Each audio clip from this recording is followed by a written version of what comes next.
Hello, अस्सलाम वालेकुम। कैसे हैं दोस्तों? दुनिया में हर काम कायदो ज़वाबित के साथ चलता है। कोई एक छोटा कारोबार हो, कोई एक काम हो, तो उसको भी किसी एक तरतीब के साथ, एक कायदे के साथ, एक कानून के मुताबिक चलाया जाता है। और रियासतों को चलाने के लिए तो बाकायदा दस्तूर और आइन बनाए जाते हैं, जिसमें एक शख्स से लेके मुल्क के तमाम अदारों के बारे में तय किया जाता है कि उनकी हदूद कहां से शुरू होती है और कहां खत्म होती है। कानून साज असम्बली कवानीन बनाती है और उन कवानीन का इतलाक पूरे मुल्क के तमाम लोगों पे और तमाम अदारों पे होता है। एक फर्द या गिरोह, खा वो किसी भी किस्म का हो, उसको उसका एक दायरा कार है कि उसने जो भी जिंदगी गुजारनी है उसमें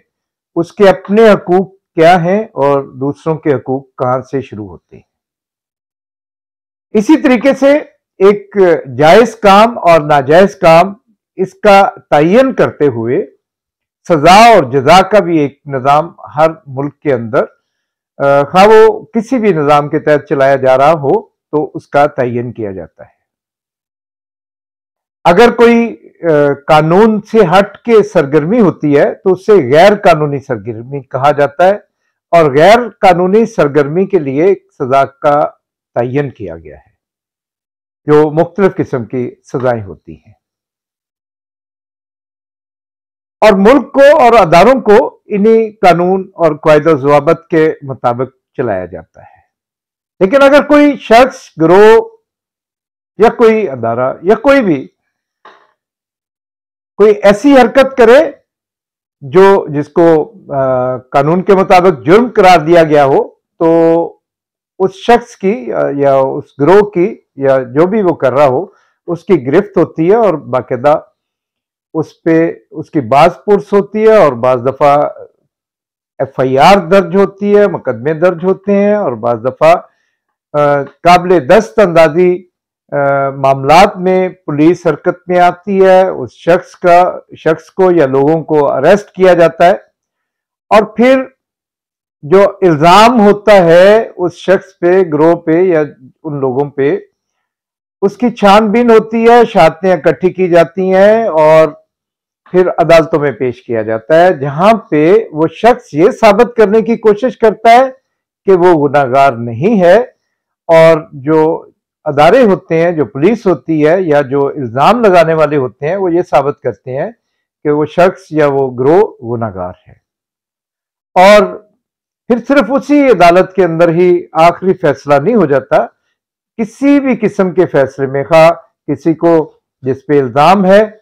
उसको रिहा कर दिया गया हो या उसको सजा दे दी गई हो, ऊपर वाली अदालतों में जाके फिर दोबारा से उसी केस की सुनवाई हो सकती है। अपील का हक बाकी रहता है और ये सुप्रीम कोर्ट तक पाकिस्तान के अंदर ये मामला चलते हैं। इसलिए किसी भी फर्द या गिरोह को ये हक नहीं दिया गया कि वो खुद ही किसी एक शख्स पे या किसी गिरोह पे या किसी मकतबा फिक्र पे किसी किस्म का इल्जाम लगाए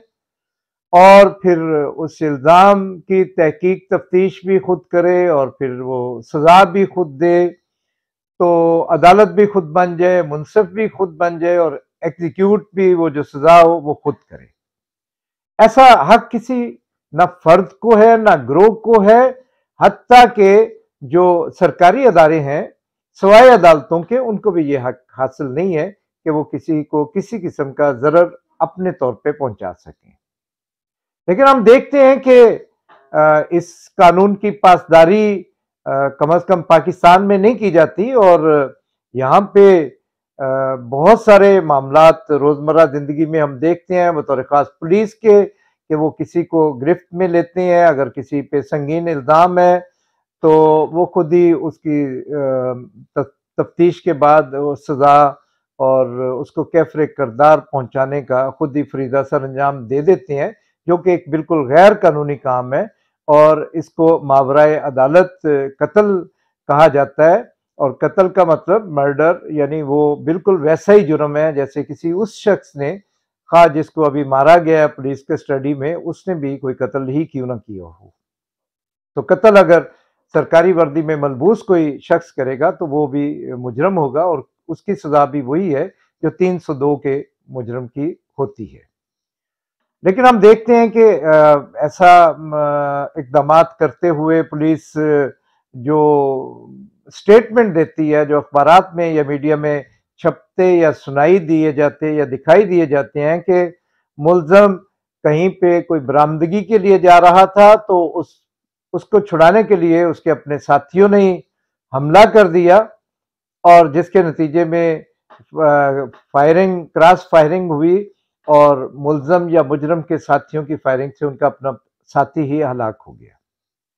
और ये हजारों वाकयात हैं, हजारों रिपोर्टिंग इस किस्म की है, इसलिए ये सारी फेक रिपोर्टिंग्स होती हैं। अभी कुछ इन मामलात में रिपोर्टिंग में थोड़ा सा रद्द-बदल भी किया जाने लगा है, या कभी-कभी एक आध बंदा अपनी तरफ का जख्मी कर दिया जाता है। इस किस्म की लाकानूनियत जो पुलिस का महकमा कर रहा था, इसकी देखा-देखी आम लोगों या कुछ ग्रोहों ने, जो मुख्तलिफ किस्म के फिरका वराना ग्रोह हैं, उन्होंने भी स्ट्रीट जस्टिस का एक तरीकाकार इख्तियार किया है। और बावजूद इसके कि अगर कोई शख्स कोई ऐसी बात करता है, ऐसी तहरीर लिखता है, या ऐसा कोई अमली तौर पे कदम उठाता है जो तौहीन के जुमरे में आता है, तो उसकी बाकायदा पाकिस्तान के कानून के मुताबिक एक सजा भी मुकर्रर की गई है, और उसकी सारी जो कार्रवाई है उस शख्स की गिरफ्तारी से लेके उसको कस्टडी में लेने से लेके कोर्ट्स में कार्रवाई करने तक एक पूरा एक प्रोसीजर है, और उस शख्स को भी पूरा हक दिया जाता है कानून के मुताबिक कि वो अपनी सफाई पेश कर सके, क्योंकि बहुत सारे ऐसे इल्जामात सामने आते हैं, सिर्फ तौहीन के ही नहीं बल्कि आम जिंदगी के मुख्तलिफ मसाइल के, जिसमें झूठ या प्रोपेगेंडा का सहारा लिया जाता है, जिसमें अपनी पुरानी दुश्मनियां निकालने के लिए या जो किसी एक शख्स को या ग्रोह को नुकसान पहुंचाने के लिए अफवाहों के जरिए, प्रोपेगेंडा के जरिए बदनाम किया जाता है, रुसवा किया जाता है, हत्ता के उन लोगों को माली या जिस्मानी नुकसान तक पहुंचाया जाता है। लेकिन तौहीन वाले मामलात में ये मामला उससे आगे बढ़ चुका है कि लोग खुद ही अदालत लगा के खुद ही सजा देना शुरू कर देते हैं। ऐसे वाकयात हमें सियालकोट की एक फैक्ट्री में भी नजर आया, जिसमें श्रीलंकन एक जो टेक्नीशियन या इंजीनियर था, उस पे एक इल्ज़ाम लगाया गया जो बाद में अदालतों में साबित हुआ कि वो गलत था, और लेकिन उस शख्स को ज़िंदगी से महरूम कर दिया गया, और सिर्फ महरूम नहीं किया गया बल्कि उसको गैर इंसानी तशद्दुद का निशाना बनाते हुए फिर उसे जिंदा या मुर्दा आग लगा दी गई और सड़कों पे घसीटा गया। ऐसा ही कुछ वाकया एक स्वात के अंदर एक टूरिस्ट के साथ हुआ,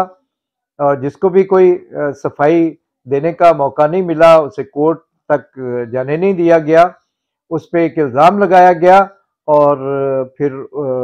स्ट्रीट जस्टिस के जरिए उसको मार दिया गया और उसको जला दिया गया। वो पता नहीं जिंदा या मुर्दा किस हालत में उसको जलाया गया, लेकिन बाद अज़ां पता चला कि ये तमाम कार्रवाई करने वालों में जो सरगना थे वो मंशियात इस्तेमाल भी करते थे और फरोख्त भी करते थे। ऐसे वाकयात बहुत सारी जगहों पे हो रहे हैं पाकिस्तान में, और ख़ास तौर पे जो अक़लियती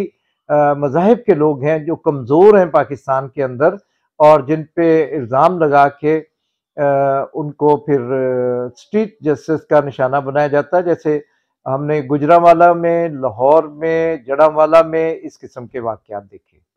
या फिर तलम्बा में भी एक वाकया हमने देखा जहाँ पे म्यूनसिपल कॉरपोरेशन के एक एहलकार को जो वसूलियों का काम करता था, किसी ने ज़ाती प्रकाश की बुनियाद पे उस पर इस किस्म का इल्ज़ाम लगाया। उस बंदे की खुशकिस्मती थी कि उसको उसके साथियों ने, ऑफिसर्स ने या जिम्मेदार लोगों ने बचा लिया। हमने देखा कि एक हाफिज़ कुरान बहावलपुर में उसको भी बेचारे को कोई उससे बात सफाई लिए बगैर उस पर एक इल्ज़ाम लगाया गया, और फिर उसको भी तशद्दुद के जरिए मार दिया गया और आग लगा दी गई। अभी हाल ही में डॉक्टर शाहनवाज कुंबर का वाकया उमरकोट में पेश हुआ, जिसके बारे में ये कहा जाता है कि उसने अभी ईद मिलाद नबी की तकरीबात के लिए 10,000 रुपये चंदा भी दिया था। वो मजहबी पस मंजर का हामिल था, लेकिन उसके नाम से मिलती जुलती एक आईडी को उसके खिलाफ इस्तेमाल किया गया और तौहीन का इल्ज़ाम लगा के एक नफरत और एक गुस्से को पैदा किया गया। और बाद अज़ां यानी ये इस हद तक ये भी बहुत बड़ी ज्यादती है, लेकिन ज्यादती का जो बहुत बड़ा एक मरहला वो हम देखते हैं जब वो पुलिस कस्टडी में चला गया, जिस तरीके से भी उसको भेजा गया, तो फिर पुलिस ने उसका मर्डर करके और उसके बाद वो गाजी का लक़ब हासिल किया, फूलों के हार पहने, बड़े ऑफिसर्स भी उसमें इन्वॉल्व हो गए और जश्न मनाया गया। लेकिन एक और पहलू इसी वाक़े का ये हुआ कि डॉक्टर शाहनवाज कुंबर की मैयत को कब्रिस्तान में दफनाने ना दिया गया और अगर उसे 40 किलोमीटर दूर एक देहात में जाके दफनाने की कोशिश की गई तो वहां उसके मुर्दे को, उसकी मैयत को आग लगा दी गई। और इश्तियाल इस हद तक बढ़ा कि उसके अपने जो लवाहिकीन थे, उसके बीवी बच्चे वगैरह, वो भी सहम गए और अभी तक वो सहमे हुए हैं। और इसकी एक आवाज़ आपको सिंध असम्बली में भी वहाँ के जो MPA मेंबर सूबाई असम्बली उसने उठाई और उसने कहा कि इस वाक़े के बाद तो मैं एक दिन और एक रात नहीं सो सका कि ऐसा मुझ पे अगर इल्ज़ाम कोई लगा दे या मेरी आईडी को हैक करके कोई इस किस्म का मवाद डाल दिया जाए तो मैं कहाँ जाके किससे पनाह लूँगा। पुलिस से नहीं ली जा सकती कि वो तो खुद ही उन्होंने शाहनवाज कुंबर को अपनी कस्टडी में मार दिया और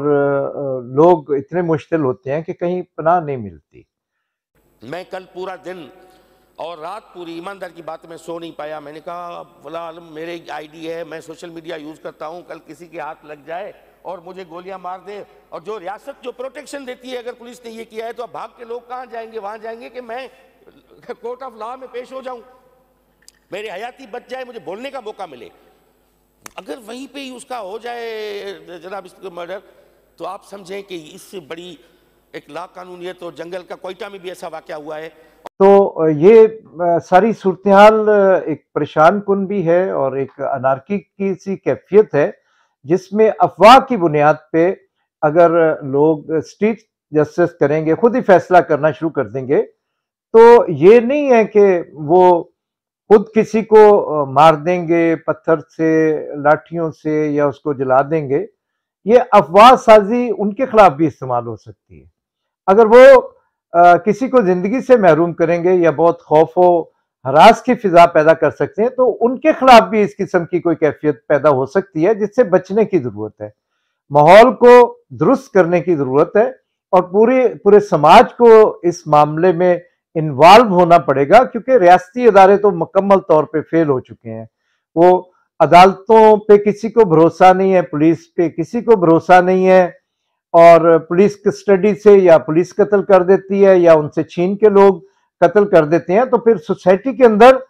खुद लोगों को मिल बैठ के ये सोचना पड़ेगा कि हम अगर एक जदीद तहजीब व तमद्दन के बासी हैं, तो फिर हमें मज़ारा भी एक महज़बाना अंदाज में अपने जज्बात का इजहार करना चाहिए। और अगर कोई भी जुर्म करता है, सिर्फ तौहीन का नहीं लेकिन किसी किस्म का भी, तो फिर ये खुद इंसाफ नहीं करना चाहिए, खुद कानून को हाथ में नहीं लेना चाहिए, खुद तशद्दुद से परहेज करना चाहिए और लोगों को कम से कम किसी की जिंदगी छीनने का किसी को हक नहीं है। इधर एक वाकया पिछले दिनों में हुआ, जब एक कोट सफजल थाने में वहां से पुलिस गई और उन्होंने एक नौजवान को उठाया जिसपे इल्जाम लगाया गया था कि उसने एक मोबाइल चोरी किया। और मोबाइल चोरी की एक सजा होगी, वो 2 साल हो सकती है, 6 महीने हो सकती है, 5 साल हो सकती है।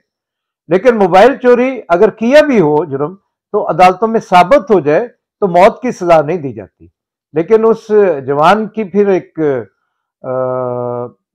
लाश बरामद हुई और वो भी मशक़शुदा, और वो अगले दिन तब मिली जब उसके लवाहिकीन ने केएलपी रोड को, जो शहर पाकिस्तान कहलाती है, उसको कई घंटों के लिए बंद किया, तो फिर उसकी मशक़शुदा लाश लवाहिकीन को दी गई।